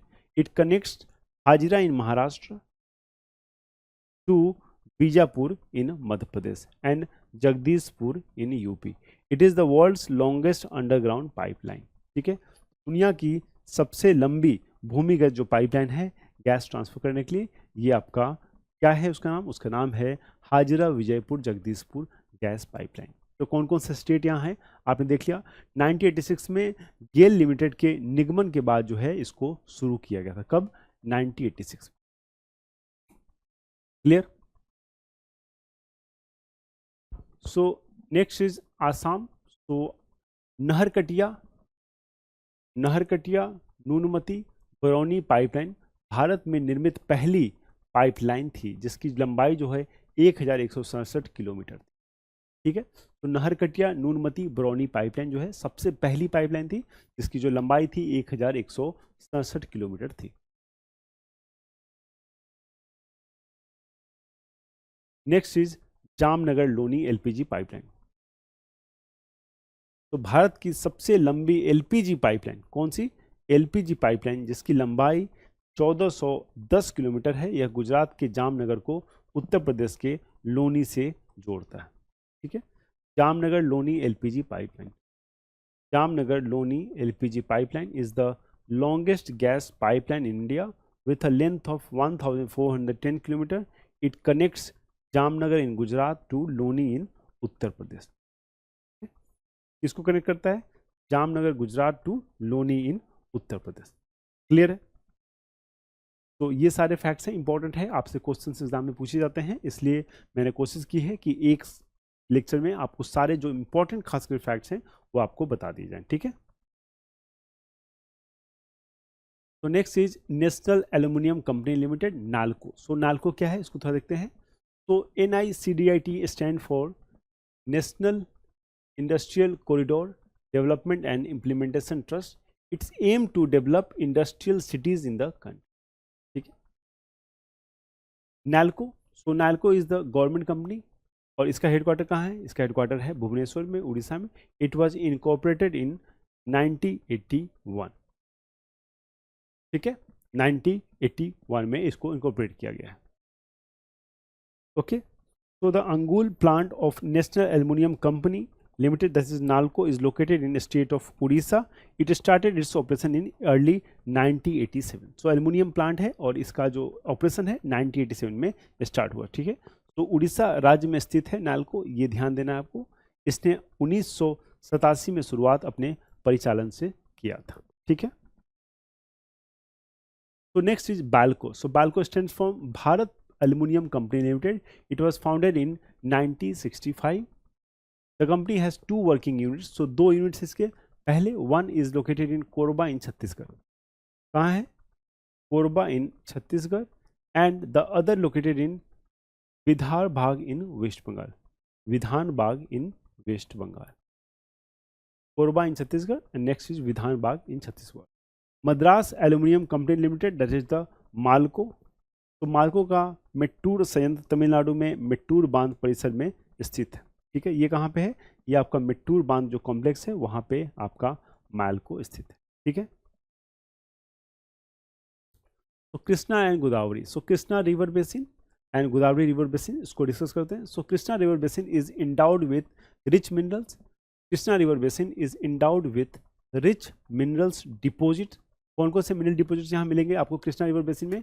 तो आप यहाँ पे you will find oil, gas, coal, iron, limestone, dolomite, gold, granite, laterite, uranium and diamond. तो ये सारे जो रिसोर्सेज हैं आपको कृष्णा नदी बेसिन में देखने को मिलेंगे। That's why the Krishna river basin is very important, बहुत ज़्यादा महत्वपूर्ण बेसिन है। Next is Godavari river basin is a mineral rich area. और कृष्णा के बाद जो है गोदावरी, ये भी एक मिनरल रिच एरिया है। Oil and gas along with coal, iron ore, etc are found here। और यहाँ भी आपको ऑयल, गैस, कोल और आयरन ओर जो है ये आपको मिलता है। गोदावरी नदी बेसिन में खनिज उत्पन्न क्षेत्र है। यहाँ कोयला, लौह अयस्क आदि के साथ साथ तेल एवं गैस भी मिलती है। ठीक है, तेल एवं गैस भी मिलती है। तो plateau, Chota Nagpur plateau has an abundance of mineral resources such as mica, bauxite, copper, chromite, limestone, iron ore and coal. क्या कह रहा है? तो छोटा नागपुर जो पठार है, छोटा नागपुर जो पठार है उसमें अभ्रक, बॉक्साइट, तांबा, चूना, पत्थर, लौह अयस्क और कोयला जैसे खनिज संसाधनों की प्रचुरता है। ठीक है, तो छोटा नागपुर प्लेटू जो है काफ़ी मिनरल रिच एरिया है और यहाँ पे ये सारे जो रिसोर्स हैं ये आपको मिलते हैं। This is belt stretch over the Jharkhand, Chhattisgarh, West Bengal और उड़ीसा एंड बिहार। तो ये पांचों राज्य में जो है ये एरिया स्ट्रेच है, ये फैला हुआ है छोटा Nagpur प्लेटू। Bokaro steel plant is located on the छोटा नागपुर प्लेटू। और जो बोकारो स्टील प्लांट है ये आपको छोटा नागपुर प्लेटू पे भी है। Amarkantak plateau, so Maikal hills and plateau region of Bilaspur, Katni are known for the presence of bauxite. Amarkantak का पठार जो है, मैकाल की पहाड़ियाँ और बिलासपुर कटनी की पठारी क्षेत्र जो है बॉक्साइट की उपस्थिति के कारण जाना जाता है। ठीक है, ऑक्साइड के उपस्थिति के कारण जाना जाता है। Clear? Mines. So Khetri is a small town located in the Jhunjhunu district of Rajasthan. Khetri is the famous for copper mines. तो कुछ माइंस है, उससे भी क्वेश्चन आपके एग्जाम में बनते हैं, और कुछ माइंस बहुत ही ज़्यादा महत्वपूर्ण है. मैंने खेतरी के बारे में पहले भी आपको बताया है कि Khetri is a very important mines and the questions shall be asked from this section. So Khetri जो है, it is a small town located in Jhunjhunu district of Rajasthan. Khetri is the famous for copper mines. तो खेतरी में कॉपर माइंस बहुत ज़्यादा है, copper मिलता है यहाँ पे, and it is own by Hindustan copper limited. ठीक है. Then we have Bailadila is a hill range in Chhattisgarh. Bailadila is a hill range in Chhattisgarh. Okay, and is famous for high grade hematite, that is iron ore which is use for steel making. ठीक है. तो बिलाडिला छत्तीसगढ़ में है, इसको याद रखना है आपको. ठीक है. और यहाँ पे जो क्या मिलता है, उच्च श्रेणी का हेमाटाइट मिलता है, जो कि लौह अयस्क है, और इसका जो इस्तेमाल है उसका स्टील बनाने में किया जाता है. तो स्टील बनाने में जो है बेलागाइट छत्तीसगढ़ से जो हेमाटाइट मिलता है उसका स्टील बनाने में उपयोग किया जाता है. तो नेक्स्ट माइंस इज जवार माइंस. तो जवार की खदानें जो हैं ये कहाँ पे हैं, ये उदयपुर राजस्थान में देवर झील के पास स्थित है. तो Zawar mines is located in Dewar lake, Dewar lake in Udaipur Rajasthan. Clear? So these are among the oldest zinc lead silver mines of the world. It is declared as a national geological monument. क्या कह रहा है, ये दुनिया की सबसे पुरानी जस्ता सीसा चांदी की खानों में से एक है. इसे राष्ट्रीय भौवैज्ञानिक स्मारक घोषित किया गया है. ठीक है. यहाँ पे आपको क्या मिलता है, यहाँ पे आपको जिंक लेड सिल्वर माइंस देखने को मिलेगा, और ये जो है सबसे पुराना जिंक लेड सिल्वर माइंस है पूरे वर्ल्ड का. ठीक है. और इसीलिए जो है ये क्योंकि बहुत पुराना है, नेशनल जियोलॉजिकल मोनूमेंट जो है इसको दर्जा दिया गया है. Then we have Sindesar Khurd Rajasthan में राजपुरा दरीबा खदान और बामनिया खदान के करीब स्थित है. एक चांदी जस्ता सीसा भूमिगत खदान है. ठीक है. तो सिल्वर जिंक लेड जो अंडरग्राउंड माइन है वो कहाँ पे है, वो है सिंदेसर खुर्द में. ठीक है. कहाँ पे लोकेटेड है ये भी जो है राजस्थान में लोकेटेड है. ठीक है. It is also located in Rajasthan. Clear? समझ में आ रही चीज़ें. ये सारे फैक्ट्स फिगर आपको याद करने हैं. सारे फैक्ट्स फिगर पिनाकल की जो जीएस की थ्योरी बुक है वहाँ से ली गई है. वहाँ भी ये सारे फैक्ट्स बहुत डिटेल्ड वे में दी गई है. तो बस उस बुक से, इस वीडियो लेक्चर से कहीं से भी इस चीज़ों को आपको कवर करना है. लेकिन हाँ, आपको कवर करना है, क्योंकि आप कवर करोगे तभी जाके कहीं ना कहीं आपके एग्जाम में चीज़ों को आप रिकॉल करके उसको सही कर पाओगे. ठीक है. तो iron ore mines in Chhattisgarh are Bailadila. So Chhattisgarh की अगर बात करें तो छत्तीसगढ़ में लौह अयस्क की खदानों में बैलाडीला जो कि दांतेवाड़ा डिस्ट्रिक्ट में है, छोटे डोंगर बस्तर में, राव घाट कांकेर में, बोरिया टिब्बू रामाजानंद में, दल्ली राजहरा दुर्ग में, और एक लामा जो है कबीर धाम में स्थित है. ठीक है. ये सारे जो एरियाज हैं जहाँ पे ये माइंस हैं, इसको आपको ध्यान देना है. ठीक है.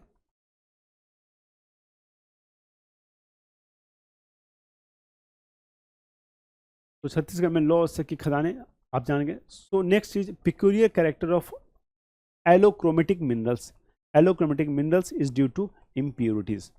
सो एलोक्रोमेटिक जो खनिज होते हैं उनका जो विलक्षण होता है, विलक्षण आकार जो है अशुद्धियों के कारण होता है. ठीक है. तो इसको ध्यान देना है, ये भी एक इंपॉर्टेंट फैक्ट्स है, तो इसलिए आपको मैंने यहाँ पे इंक्लूड किया. So please make sure you remember this all facts. ये सारे फैक्ट्स आपको याद करना है. You are not suppose to become a master of mines. आपको किसी माइंस का परफेक्ट रिसर्चर नहीं बनना है, लेकिन जो भी फैक्ट्स मुझे लगता है आपके एग्जाम के लिए इंपॉर्टेंट है, और एसएससी में आपको एग्जाम क्लियर करने का अगर आपका पर्पस है तो तभी जाके आपका एग्जाम क्लियर होगा. अगर आपने रिसर्च स्कॉलर बनने की कोशिश की तो आपको चीज़ें याद नहीं होंगी और आप एक चीज़ में घुस जाओगे और बहुत दिक्कत हो जाएगी. इसलिए हर एक चीज़ को ओवरऑल एक अंडरस्टैंडिंग के साथ चीज़ों को याद करना है, और so that you can easily make through the examination. ठीक है. तो आपको अच्छे से जो है एग्जाम क्लियर करने के लिए इन सब चीज़ों का नॉलेज होना चाहिए, क्योंकि ये सारे फैक्ट्स फिगर हैं आपके एग्जाम में बहुत पूछे जाते हैं. ठीक है. तो मोह scale of mineral hardness is a qualitative order scale. क्या है ये? किसी खनिज के कठोरता का मोह पैमाना 1 से 10 तक का गुणवत्ता क्रमिक पैमाना है, जो नरम पदार्थ को खरोचने के लिए कठोर पदार्थ की क्षमता के माध्यम से खनिज के खरोच प्रतिरोध का विशेषता है. क्या है मोह? तो मोह स्केल है बेसिकली. ये स्केल क्या नापता है?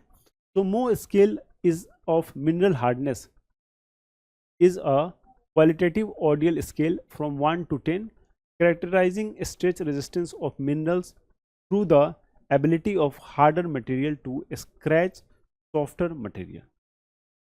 Diamond is the hardest known mineral, most 10. So diamond क्या है? सबसे कठोर पदार्थ है और इसका जो स्केल पे रैंक है वो है मोस्ट 10.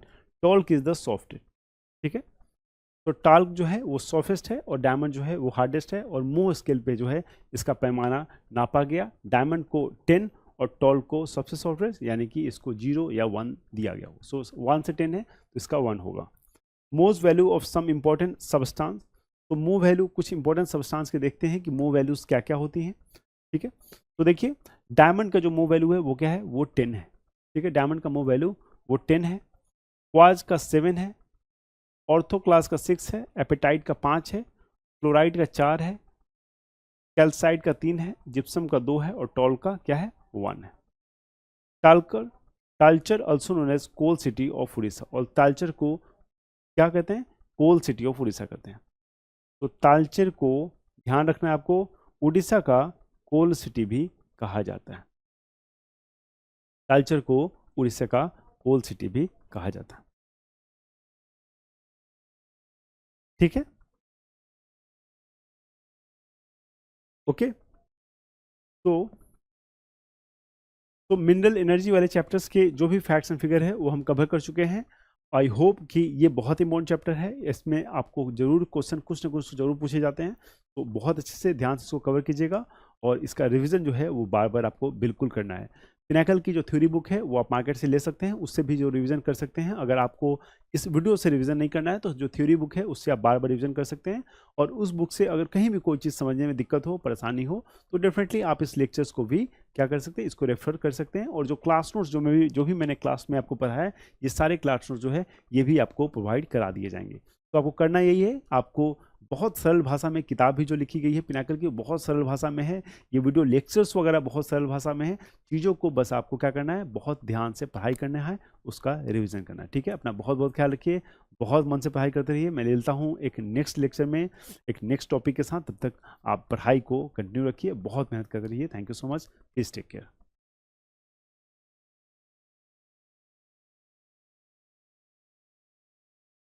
पिनेकल पब्लिकेशन ने लॉन्च कर दिया है एसएससी जीएस थ्योरी की किताब 2026-27 के लिए. 4th एडिशन है इसका. हिंदी मीडियम इंग्लिश मीडियम में अलग अलग आती है. क्या खास बात है इसकी मैं आपको बताऊंगा. बहुत यूनिक किताब है. अगर आप एसएससी एग्जाम्स की तैयारी कर रहे हैं और जीएस आपका कमज़ोर है या जीएस की तैयारी करना चाहते हैं तो ये किताब आपके पास ज़रूर होनी चाहिए. इससे थ्योरी समझ सकते हैं आप. ठीक है, और सारे सब्जेक्ट इसमें कवर है. स्टैटिक जीके है, हिस्ट्री है, ज्योग्राफी है, पॉलिटी है, इकोनॉमिक्स है, साइंस है, सब सारे सब्जेक्ट इसमें इंक्लूड कर दिए गए हैं. ठीक है, और जो एसएससी के एग्जाम है उसके लिए ये मोस्ट रेलेवेंट कंटेंट है. हिंदी मीडियम इंग्लिश मीडियम में अलग अलग आती है ये. और इसमें जो एडुकेटिव बेस्ड पैटर्न है वो भी सारा इसमें इंक्लूड किया गया है. 60 डेज सेल्फ प्रिपरेशन मॉड्यूल है ये. आपको Amazon, Flipkart, Snapdeal, Meesho, pinnacle की वेबसाइट, लोकल बुक शॉप पे ये किताब मिलेगी आपको. और नीचे डिस्क्रिप्शन में लिंक भी दिया हुआ है, आप देख सकते हैं ये किताब. और जो इस किताब की खास बात क्या है कि रिवर्स इंजीनियरिंग के ऊपर आधारित है. कॉन्सेप्ट क्या है? Reverse engineering. मतलब जितने एग्जाम में क्वेश्चन आते हैं जैसे एडुकेटिव बेस्ड पैटर्न पे, वो क्वेश्चन के आधार पे पीछे रिवर्स किया जाता है उसको कि भाई इसके ऊपर कौन सी थ्योरी बनती है. मतलब कि क्वेश्चन पहले स्टडी होते हैं, उसके बाद में थ्योरी बनती है, जिससे कि और उसको फिर सीक्वेंस दिया जाता है जिससे कि जो स्टूडेंट है वो एक बेटर ढंग से मोस्ट रेलेवेंट कंटेंट को समझ पाए. क्या है आज के टाइम में, किस तरह के क्वेश्चन पूछे जाते हैं, तो थ्योरी भी उसी के अनुसार हो. इरेलेवेंट थ्योरी न पढ़े, वो रेलेवेंट थ्योरी पढ़े. और ये पढ़ने के बाद में जो 6500 MCQ वाली किताब अगर कोई बच्चा करता है तो बहुत ही शानदार तरीके से क्या है उसकी तैयारी हो जाएगी. तो reverse engineering concept, 60 day self preparation module, R&D बहुत स्ट्रॉन्ग की गई है इस किताब पे. और एसएससी एग्जाम से स्पेसिफिक ये किताब है, मार्केट में ओनली बुक है ये जो एसएससी एग्जाम से रिलेटेड है. इसका मतलब मोस्ट रेलेवेंट कंटेंट है। हिंदी मीडियम इंग्लिश मीडियम ये किताब अलग अलग आती है, और ये कहाँ कहाँ पे, Amazon, Flipkart, Snapdeal, local book shop, इस सब पे मिलेगी आपको। पेपर क्वालिटी, पिनेकल की आपको पता है, बाइंडिंग क्वालिटी ये सब बहुत अच्छी होती है। और हर किताब पे आपको ये वाली यूनिक आईडी होती है, जिससे गारंटी मिलती है कि आप इसको स्कैन करेंगे पता चलेगा, और इसको रजिस्टर कर लीजिए। इससे आपको 50 पॉइंट भी मिलेंगे, कॉइन्स मिलेंगे, जिससे आप पिनेकल का टेस्ट पास है या ई बुक है, जो भी डिजिटल कंटेंट है वो आप खरीद सकते हैं। तो इससे आपकी किताब का पता चलेगा कि ये वास्तव में ओरिजिनल किताब है, और ये हर किताब पे होता है यूनिक आईडी। अब मैं आपको इसके इंडेक्स पे भी लिए चलता हूं, जिससे आप समझ पाएं। और ये इंडेक्स वीडियो के नीचे डिस्क्रिप्शन में भी दिया हुआ है, पिनेकल की वेबसाइट के ऊपर है, जिससे आपको पता चले कि इंडेक्स और कुछ पेजेस दिए हुए हैं, जिससे आपको ये पता चल जाए कि क्या कंटेंट होगा इसमें और किस तरह से इसमें एक्सप्लेन किया गया होगा। तो ये कंटेंट जरूर आप देख लें। इनबॉक्स में ये आपको इंडेक्स है, आपको डिस्क्रिप्शन में मिलेगा, और पिनेकल की वेबसाइट पे भी मिलेगा। ठीक है, तो ये हिंदी मीडियम इंग्लिश मीडियम अलग अलग आती है, कॉमा भी फर्क नहीं है, दोनों किताबें बिल्कुल सेम होती है। हिंदी मीडियम इंग्लिश मीडियम की मैं आपको कंटेंट दिखा देता हूँ। देखो, पहले स्टैटिक जीके का कंटेंट होगा, ठीक है। उसके बाद स्टैटिक जीके के बाद में कितने चैप्टर, स्टैटिक जीके के लगभग 71 चैप्टर है। 71 चैप्टर, फिर एंशिएंट हिस्ट्री स्टार्ट होता है, उसके बाद में मिडल हिस्ट्री, उसके बाद में आपको मॉडर्न हिस्ट्री, ठीक है। कौन सी चीज़ें कहाँ पे, सारी चीज़ें आपको नजर आएगी। उसके बाद में आपको ज्योग्राफी, ये सारी चीज़ें नजर आएगी, ये देखिए, ठीक है। और ये साथ में क्या, ये नंबर ऑफ डेज कि कौन से दिन ये आप करेंगे, तो आपको स्ट्रक्चर्ड वे में प्रिपरेशन मिल जाती है करने को। बायोलॉजी होगी, उसके बाद में आप चलेंगे इन्वायरमेंट एंड इकोलॉजी के बाद में फिर ये थ्योरी स्टार्ट हो जाती है। ये इंडेक्स था और ये थ्योरी स्टार्ट हो जाती है। थ्योरी आपको इस तरह से मिलेगी, जो मोस्ट रेलेवेंट कंटेंट है। इसी तरह के एग्जाम में आजकल क्वेश्चन आते हैं। तो पिनेकल की किताब से अगर तैयारी करते हैं, एसएससी से मोस्ट रेलेवेंट किताब बन जाती है एसएससी की। और उसके बाद में आप एमसीक्यू किताब जरूर कर लें, जिससे आपको पता चल जाए कि जो आपने पढ़ा है वो कितना आपको आ रहा है या नहीं आ रहा है। तो इस तरह से आपको क्या मिलेगा, थ्योरी का पोर्शन मिलेगा। ठीक है, नीचे डिस्क्रिप्शन में लिंक दे दिए गए हैं। All the best.